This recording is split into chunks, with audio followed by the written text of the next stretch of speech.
ओम शांति। मुरली है 13 सितंबर 2023। बाप दादा के मधुर महावाक्य।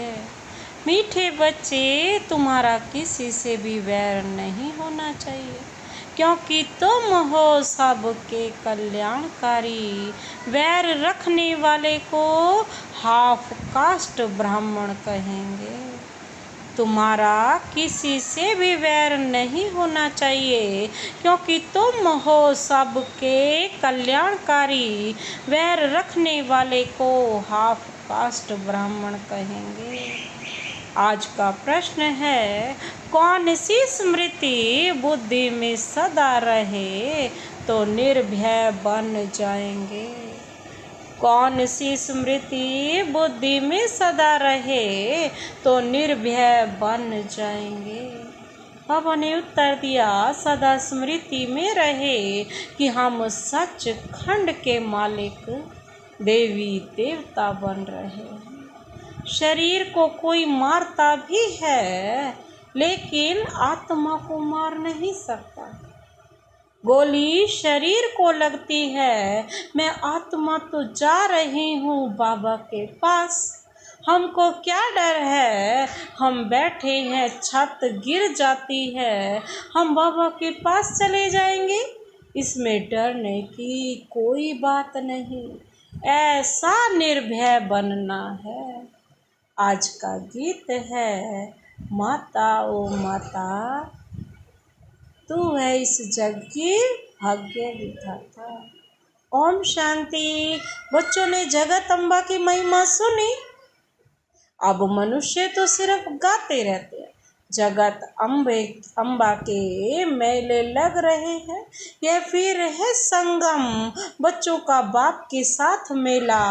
बाप है तो माँ जरूर है। भारत में जगत अम्बा की जीवन कहानी कोई भी जानते नहीं।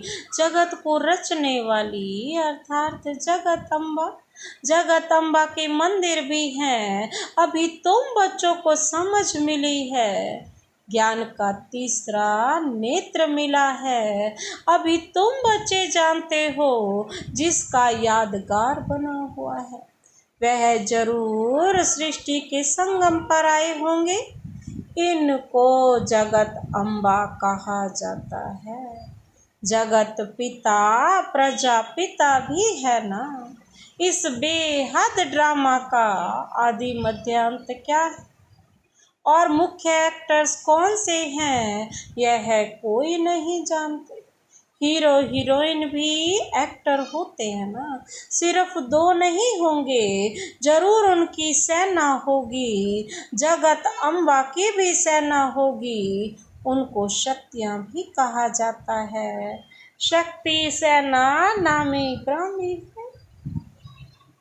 शक्ति कहाँ से आई, जरूर शक्तिमान परमपिता परमात्मा से ही शक्ति ली होगी। यह तो सब मानते हैं, ऊंचते ऊंच भगवान है। उनको ही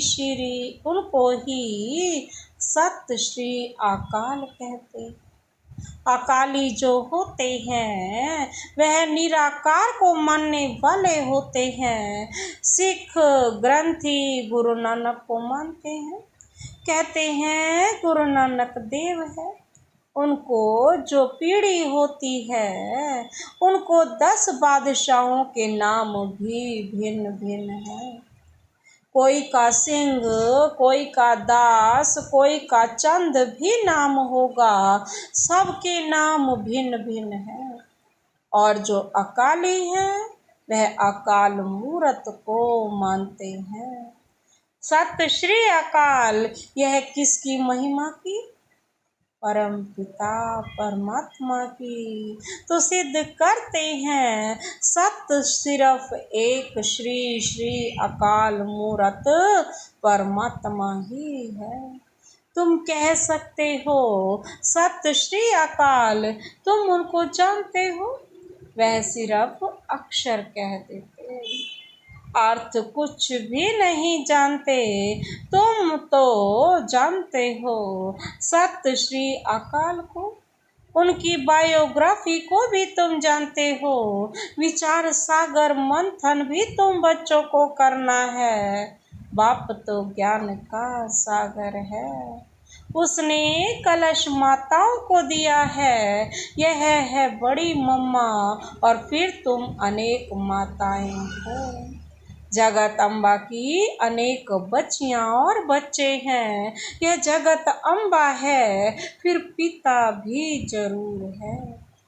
तुम जानते हो यह जगत अम्बा कौन है, किसकी बच्ची है तो मनुष्य 8-10 भुजाएं तो नहीं है।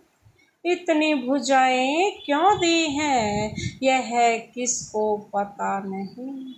तो ऊंच ते ऊंच वह सत्य परमात्मा है। तुम बच्चों को समझाया गया है परम पिता परमात्मा, जिसको हम रूप बसंत कहते हैं। रूप भी है और फिर बसंत, ज्ञान सागर है। इतना छोटा सा स्टार वह ज्ञान सागर है। वंडर है ना। बच्चों को समझाया है पाप है बिंदी रूप, उसमें बरोबर सारा पार्ट है। भक्ति मार्ग में भक्तों की भावना पूरी करते हैं। यह सारी ड्रामा में नूंद है। जिस समय जिसकी जो भावना है वह ड्रामा में पहले से नूंधी हुई है। तुम्हारी यह पढ़ाई भी ड्रामा में नूंद है। जो पार्ट रिपीट हो रहा है समझने की बात है ना। तुम अच्छी रीति समझा सकते हो। ऊंचते ऊंच भगवान सब कहते हैं। वह है निराकार, निर्भय, निर्वैर। उनका कोई के साथ वैर नहीं। तुम्हारा भी कोई के साथ वैर नहीं है। तुम सब के कल्याणकारी हो। अगर किसका वैर है तो उनको हाफ कास्ट कहेंगे, आधा शूद्र आधा ब्राह्मण। बाबा कहते यह विकारों की खाद कंप्लीट निकल जाएगी तब सच्चा ब्राह्मण बन कहेंगे। अभी तो आधा आधा है। कलयुगी तमो प्रधान संस्कार भरे हुए हैं, वह निकलने हैं। अभी तुमको न देवता न शूद्र बीच का ब्राह्मण कहेंगे। वह भी संपूर्ण नहीं बने हो। जगत अम्बा को देवता नहीं कहेंगे। जगत अम्बा जब संपूर्ण बन जाती है उसके बाद देवता बनती है। अभी ब्राह्मण है ब्रह्मा की बेटी सरस्वती। अभी ब्राह्मण है, फिर ब्रह्मा की बेटी है सरस्वती। परंतु यह कोई नहीं जानते ब्रह्मा कब आया। जो मुख वंशावली रचना रची उसको ही शक्तिशाली सेना कहा जाता है। तो तुम जानते हो वह ऊंचते ऊंच बाप परम पिता परम धाम में रहने वाले हैं। फिर सूक्ष्म वतन में है ब्रह्मा विष्णु शंकर। प्रवृत्ति मार्ग होने के कारण वह भी युगल दिखाते हैं। विष्णु को पूरा युगल दिखाते हैं। कैसा बुद्धि में रहना चाहिए, क्योंकि कंबाइंड है दोनों का, लक्ष्मी और नारायण का रूप। मनुष्य कहेंगे हम एक्टर हैं, तो मनुष्यों को ड्रामा के आदि मध्य अंत का मालूम होना चाहिए ना। ऊंचते ऊंच भगवान कौन है, ब्रह्मा विष्णु शंकर कौन है। क्या और भी 8, 10, 100 भुजा वाला कोई है? कोई है नहीं। यह सब चित्र फालतू है। ब्रह्मा की 100 भुजा दिखाते हैं। अब यह तो प्रजापिता है, 100 भुजा की तो बात ही नहीं है। यह सब रॉन्ग है। राइट वास्तव में क्या है वह भी समझना चाहिए। ऊंचते ऊंच भगवान जो परम धाम में रहते हैं है स्टार। विष्णु को भी 4 भुजा दिखाई है, 2 भुजा लक्ष्मी की और 2 भुजा नारायण की। जैसे रावण के 10 शीश दिखाते हैं, 5 स्त्री के विकार 5 पुरुष के विकार। पहले पहले मुख्य विकार है देह अभिमान, फिर और विकार नंबरवार आते हैं। सूक्ष्म वतनवासी ब्रह्मा तो है अव्यक्त, प्रजापिता ब्रह्मा तो यहाँ चाहिए ना। यह जब संपूर्ण बन जाते हैं तो सूक्ष्म वतन में फरिश्ते बन जाते हैं। तुम भी फरिश्ते बन जाते हो।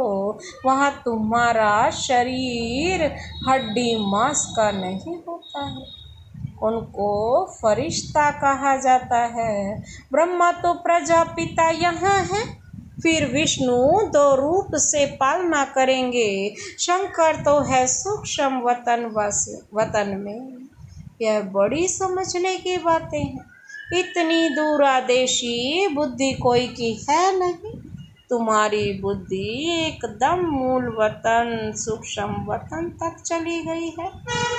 सूक्ष्म वतन अब रचा हुआ है। ब्रह्मा विष्णु शंकर की भी रचना हुई है। जहाँ तक आ जा सकते हो तो ऊंचते ऊंच भगवान, फिर ब्रह्मा विष्णु शंकर, फिर यह मनुष्य सृष्टि में देवी देवताएं, बाकी 8-10 भुजा वाले व चंडिका देवी आदि तो है नहीं। इतने सब चित्र कहाँ से आए?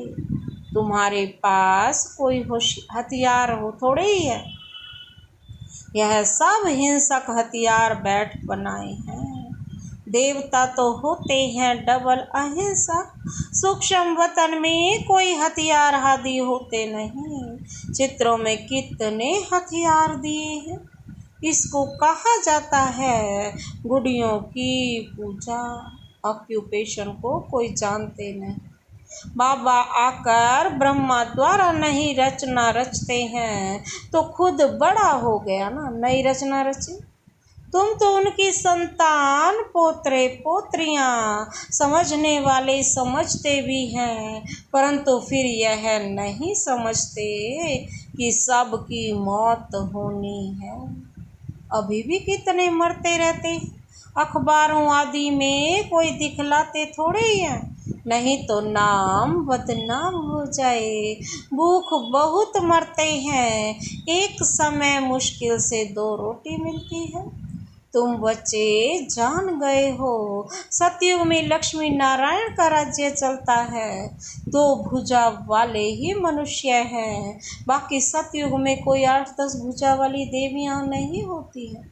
सेकंड नंबर में है राम सीता, वह भी यहाँ राजयोग से पद पा रहे हैं। कितनी सहज बात है, समझने की है। बाप कहते हैं तुमने बहुत वेद शास्त्र पढ़े, अब तुम मेरे से सुनो और जज करो। मैं तुम्हें सत्य सुनाता हूँ। क्या वह सत्य सुनाते? बाबा ही तो सत्य सुनाएंगे ना। अगर वह सत्य सुनाते हैं तो तुम सत्यनारायण की कथा से सत्यनारायण क्यों नहीं बन रहे हो? अगर वो कथा सुनाते हैं तो अभी तुम प्रैक्टिकल में सत्य बाबा से सत्य कथा सुन रहे हो। नारी से लक्ष्मी, नर से नारायण बनने की यह कथा है। जरूर प्रजा भी बनेगी कि सिर्फ लक्ष्मी नारायण जाकर तख्त पर बैठेंगे। यह है देवी देवताओं की राजधानी स्थापन हो रही है। फिर सतयुग में आकर राज्य करेंगे। वहाँ राजाओं को लश्कर आदि कोई होते नहीं। लश्कर विकारी अनहोली राजाओं क्यों होते हैं? जो अपवित्र ना उन राजाओं के होते हैं लश्कर।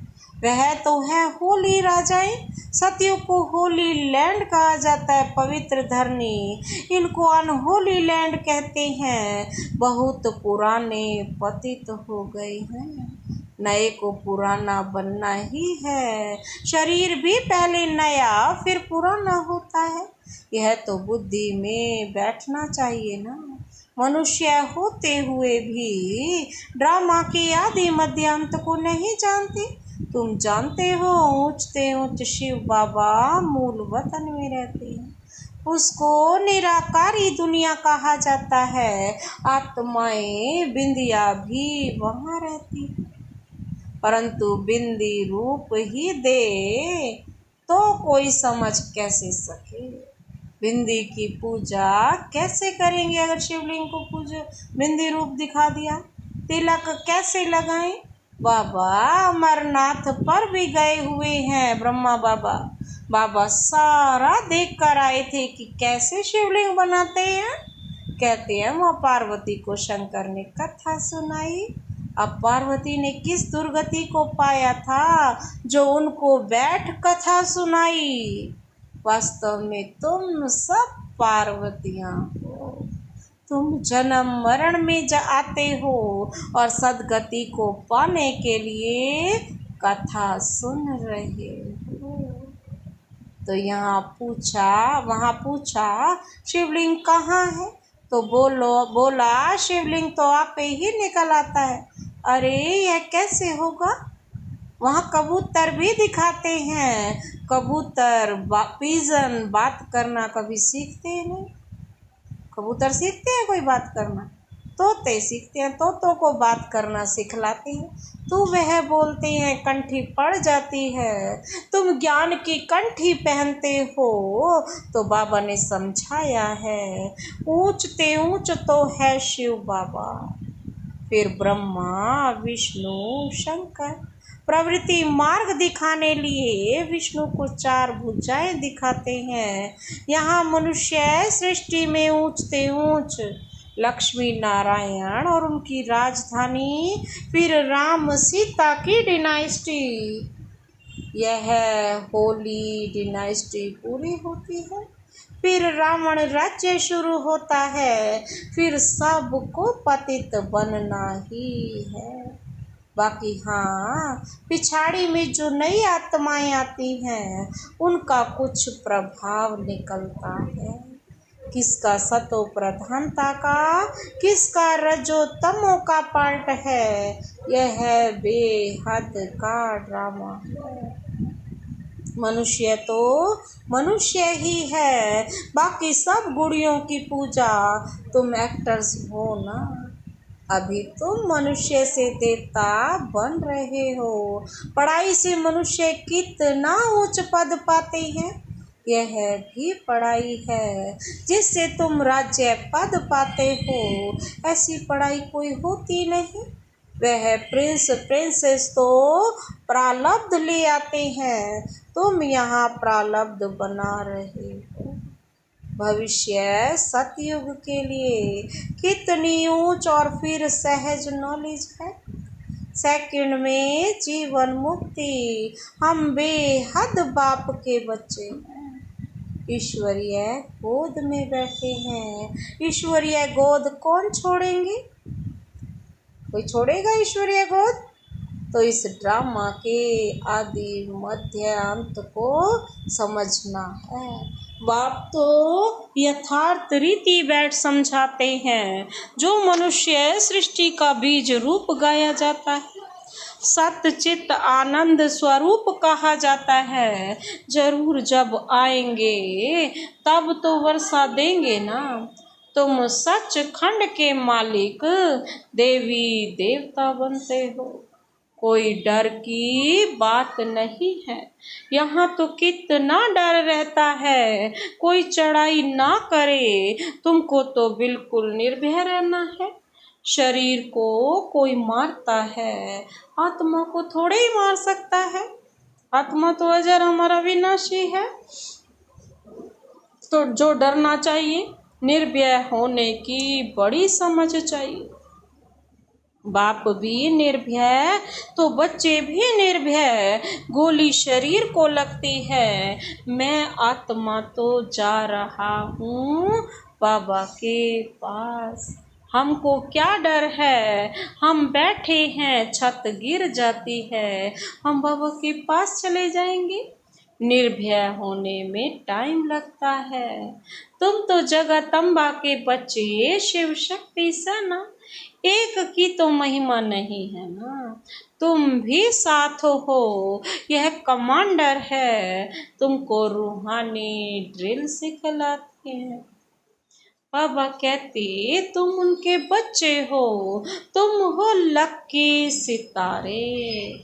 यह सरस्वती भी लक्की सितारा है, ब्रह्मा की बेटी है ना। उस ज्ञान सूर्य का चंद्रमा तो यह है ना ब्रह्मा बाबा। ज्ञान सूर्य शिव बाबा और चंद्रमा ब्रह्मा बाबा।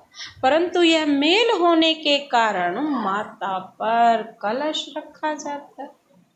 अच्छा, मीठे मीठे सिकी लते, ब्रह्मा मुख वंशावली ब्राह्मण, कुलभूषण स्वदर्शन चक्रधारी बच्चों प्रति मात पिता बाप दादा का दिल व जान सिक व प्रेम से नंबर वार पुरुषार्थ अनुसार याद प्यार और गुड मॉर्निंग।